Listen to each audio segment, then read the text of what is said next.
দেখো আজকে আমি আম দিয়ে একটু টক বানাবো, খুব ইচ্ছা হইতেছে।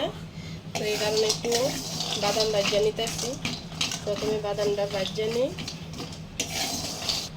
তো এখানে দেখো আম দিয়ে সুন্দর করে এক একটা রাখলাম, আর এখানে তেজপাতা আর মরিচও নিয়ে নিলাম। আমার কিন্তু দেখো বাদামটা ভাজা হয়ে গেছে, তো আমি এখন বাদামটা নামাই নিব।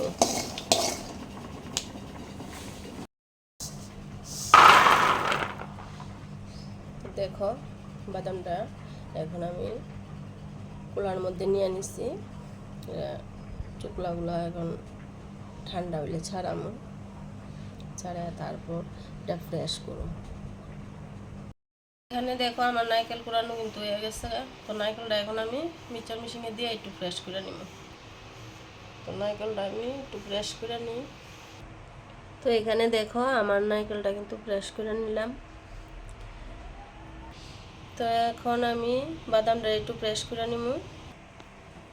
এখন দেখো আমার বাদামটাও কিন্তু ফ্রেশ করে নিচ্ছি। তো দেখো আমি অল্প একটু তেল দিয়ে দিলাম, এখানে তেজপাতা মরিচটা দিলাম, অনেক ফুটে মিষ্টি। তো আমি আমার স্টাইলেই করতেছি, অনেকে আছে সম্বাস দেয় না, বা আমিও এরকম করে অনেকদিন। তো আমি একবার কিন্তু বানাইছি এরকম আমের আচার, যে সম্বাস ছাড়াই সব কিছু দিয়ে দিলাম। তো এখানে আমি একটু সরষা দিয়ে দিতেছি, যেহেতু সরষাটা ফুটে তার কারণে আমি একটু খোলা দিয়ে ডাক্তার দিতেছি। দেখো নাহলে শরীরের মধ্যে আয়া পড়ে।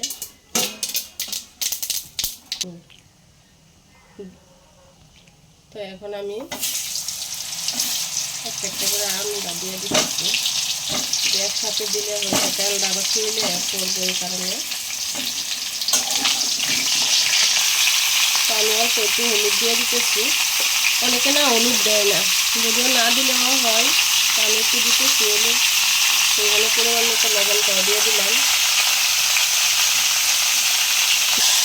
যেহেতু আমটা অনেকটা পুরানো, পুরাই দিচ্ছে, অল্প একদিন রাখলে হয়তো পাইতে হবে তো, এই কারণে ডাক্কা টাক্কা দিতাম না। ওরা এরকম কিছুক্ষণ পরে পরে উল্টাইলেই হয়ে যাবে না, চুলার আঁচটা একটু কমে যায়। তো এখন আমি একটু উল্টাইয়া দিই, যা এরকম করে 5-7 মিনিট একটু উল্টায় দিলে আমরা হয়ে যাবে না। কারণ কি, আমরা তো মোটামুটি মনে করো পুরানো, কাঁচা না একদম কড়া মিলে একটু সময় লাগে, এটা বেশি সময় লাগবে না। যেহেতু নারকেল দিব, বাদাম দিব, তো জুল দিলে জুলটাও একটা সিদ্ধ হইব, তো হয়ে যাবে গা। এখানে আমি একটু মশলা করে নিচ্ছি, মোটা জিরা, তেজপাতা, শুকনা মরিচ। তো একটু ভাজা আমি তারপরে এটাকে ফ্রেশ করে নিচ্ছি, যদিও তোমাদেরকে আমি দেখাতে পারছি না। এই মশলাটা আমি টকের মধ্যে দিব। তো এখন আমি একটু জল দিয়ে দিতেছি এটার মধ্যে।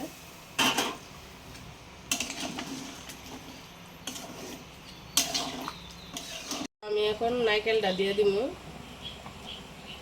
দেখো নারকেলটা দিয়ে একটু নাড়াচাড়া করে নিই, যেহেতু জাল উঠে গেছে গা। তো আমি নারকেলটা দিয়ে দিব, বাদামটাও দিয়ে দিই। তো এখন আমি বাদামটা দিয়ে দিছি, বাদামটা দিয়ে একটু নাড়াচাড়া করে নিব। এখন আমি একটু চিনি দিয়ে দিব এটার মধ্যে, যদিও বুঝতে পারি না কতটুকু লাগবো, আমি যদি লাগে পরে আবার দিব, মানে পরিমাণ মতো দিয়ে দিলাম। আর বাদামটা দেওয়ার পরে বেশি আমি সিদ্ধ করতাম না, অনেক সময় বাদামটা বেশি সিদ্ধ করলে একটু তিতো তিতো লাগে। তো আমার টক কিন্তু হয়ে গেছে গা, আমি একটু মশলা দিয়ে দিব।